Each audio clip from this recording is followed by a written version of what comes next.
Welcome to Rashmi's रसोई। आत्तापर्यंत तुम्ही मी बनवलेलं केळीच्या पानातलं पापलेट किंवा सुरमई फ्राय तर बघितलीच असेल, पण आज मी तुम्हाला अगदी आगळे वेगळे अशा कोलब्या केळीच्या पानात हिरव्या मसाल्यातल्या फ्राय कशा करायच्या ही रेसिपी दाखवणार आहे। त्यासाठी हा व्हिडिओ तुम्ही शेवटपर्यंत बघा आणि माझ्या चॅनलला लाईक, शेअर आणि सबस्क्राइब करा।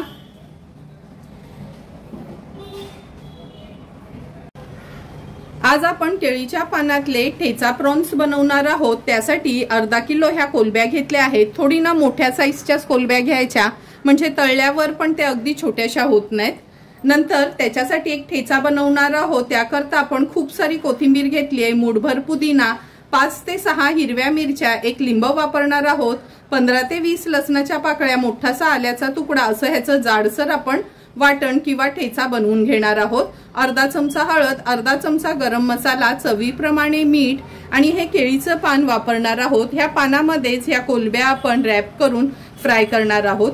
तर चला मग सर्वात आधी ह्या कोलब्या साफ करून घेऊया, नंतर रेसिपी बनवायला सुरुवात करूया। तुम्ही बघू शकता सर्व कोलब्या आपण साफ करून घेतल्या आहेत। फक्त हा शेपटीचा भाग आहे ना थोडासा ठेवला आहे, म्हणजे खाताना पकडायला त्या बऱ्या पडतात। आता ह्या कोलब्या बाजूला ठेवून देऊया। आता आपण मिक्सरला ही जाडसर चटणी किंवा ह्याचा ठेचा तयार करून घेऊया। पाणी न घालताच हा ठेचा आपल्याला बनवून घ्यायचा आहे। आता आपण ह्या कोलब्यांना थोडं मीठ हळदनी मॅरिनेट करून घेणार आहोत, त्यामुळे चवीप्रमाणे मीठ ऍड करते। अर्धा लिंब घेतला आहे, तो स्क्वीज करून घेऊया। लिंब स्क्वीज करून झालं की अर्धा चमचा आपण हळद ऍड करणार आहोत। अर्धा चमचा हा गरम मसाला घेतला आहे। व्यवस्थित ह्याला मॅरिनेट करून घ्यायचं आहे।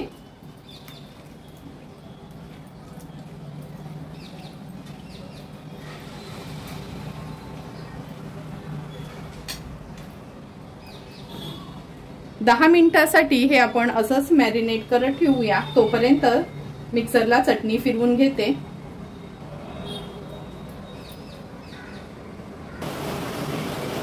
हे बघा, छान आपण ह्याचा ठेचा देखील तयार करून घेतला आहे। असं ना जाडसरच वाटून घ्यायचं आहे। आता ह्या कोलबीमधलं थोडंसं पाणी मी कमी करते। हे बघा, ह्याला पाणी सुटलं आहे, हे काढून घेऊया आपण। आता ह्या कोलब्यांमध्ये आपण हा जो ठेचा तयार करून घेतलाय ना तो ऍड करूया।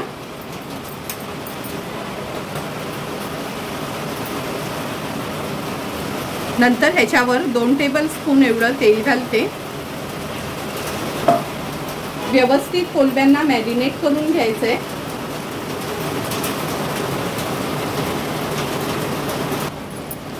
हे बघा, कोलब्या व्यवस्थित आपण ह्या ठेच्यामध्ये मॅरिनेट करून घेतले आहेत। आता ही केळीची पानं आहेत ना, मी असे ह्याचे पीसेस केले आहेत। ही पानं थोडीशी गॅसवर ना असं भाजल्यासारखी करून घेऊया।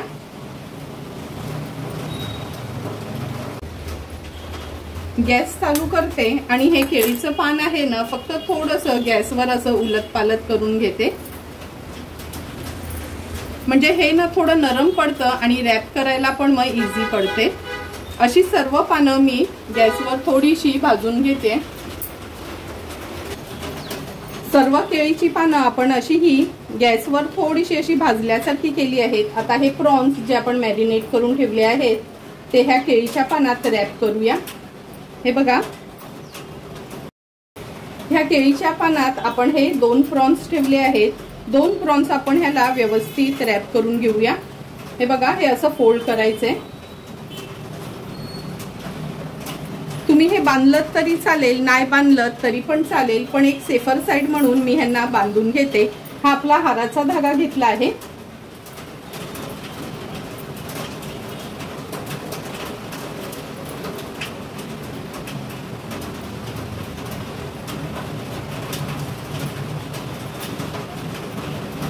दोन गाठी मारून घेऊया। ह्या साइडला पण मी हाराचा धागा बांधून घेते।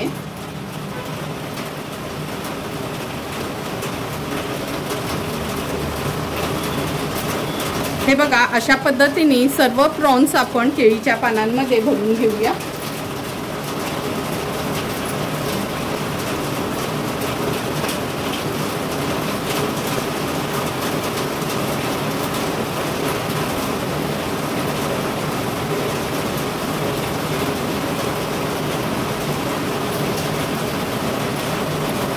तुम्ही बघू शकता एक एक करून सर्व प्रॉन्स आपण हे केळीच्या पानात असे रॅप करून घेतले आहेत। आता हे तव्यात थोडे तळायला ठेवूया।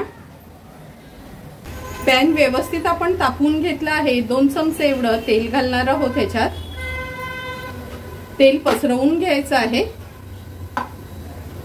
गॅसची फ्लेम मीडियम वर ठेवते आणि हे प्रॉन्स आपण ह्याच्यात सोडूया।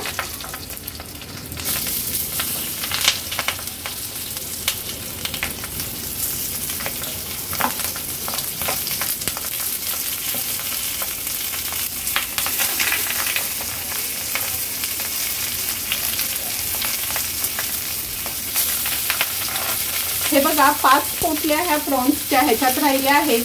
ह्याच्यात ठेवून आता ह्याच्यावर झाकण ठेवते आणि गॅसची फ्लेम मीडियम वर ठेवते। दुसऱ्या साईडला पण मी एका पॅन मध्ये उरलेले प्रॉन्स असेच फ्राय करत ठेवणार आहे। हे बघा बाजूच्या पॅन वर पण उरलेले आपण ह्या प्रॉन्सच्या पोटल्या आहेत ना ह्या फ्राय करत ठेवल्या आहेत। ह्याच्यावर पण झाकण ठेवूया आणि दोन्ही ह्याच्यावर एक 5 ते 6 मिनिटांसाठी ह्याला वाफ काढून घेणार आहोत। 5 ते 6 मिनिटं झालेत। आपण झाकण काढून बघूया। हे बघा तुम्ही बघू शकता थोडंसं इथे कसं ब्राऊन कलर आला आहे। आता एक एक करून हे आपण पलटून घेणार आहोत।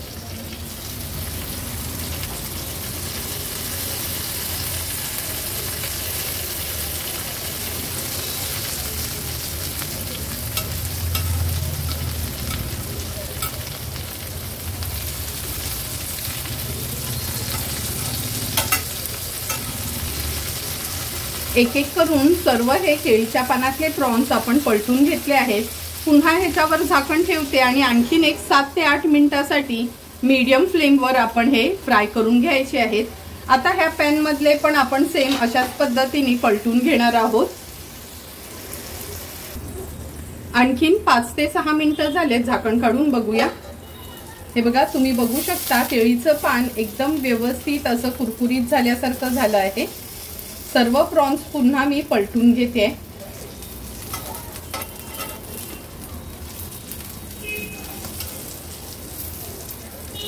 आणि झाकण ठेवून फक्त 1 मिनिटासाठी आपण हाय फ्लेम वर ह्याला वाफ काढून घेऊया। तोपर्यंत बाजूच्या पॅन मधले पण प्रॉन्स मी पलटून घेते। हे बघा मिनिटभर झाला आहे। झाकण काढून बघूया।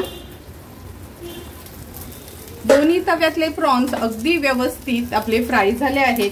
मी हे थोडंसं केळीचं पानाचं उघडून बघितलं आहे। ते बघूनच तुम्हाला कळेल का प्रॉन्स केळीच्या पानात व्यवस्थित फ्राय झाले आहेत। तयार झालेले प्रॉन्स आता आपण सर्विंग प्लेट मध्ये सर्व करणार आहोत।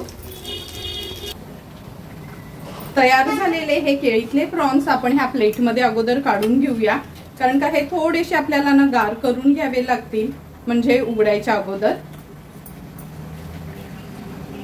तुम्ही बघू शकता ते बांधून घेतल्यामुळे ना अगदी व्यवस्थित राहिले आहेत। एक एक करून हे सर्व आपण केळीच्या पानातले प्रॉन्स काढून घेतले आहेत। थोडीशी वाफ त्याची कमी झाली का हे मी तुम्हाला उघडून दाखवते। हे बघा थोडे तरी हे प्रॉन्स गार झाले आहेत म्हणजे आपण हात लावू शकतो असं। एकतर आपण कैचीने हा धागा कापून घ्यायचा आहे।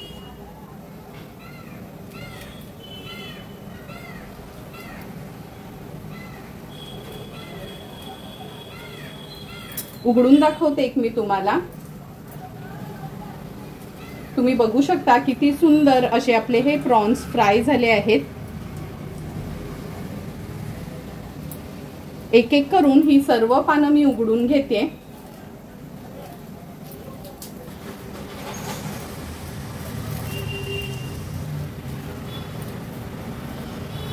आता सर्व प्रॉन्स असेच काढून घेऊया आपण। हे बघा एक एक करून सर्व कोलंब्या आपण ह्या केळीच्या पानातना सोडून घेतल्या आहेत। किती परफेक्टली त्या फ्राय झाल्या आहेत। टेस्टला पण अगदी सुंदर लागतात। आता ह्या तयार झालेल्या केळीच्या पानातल्या कोलंब्या आपण सर्विंग प्लेट मध्ये सर्व करणार आहोत। सुंदर अशा तयार झालेल्या ह्या केळीच्या पानातल्या कोलंब्या आपण ह्या सर्विंग प्लेट मध्ये सर्व करून घेतोय।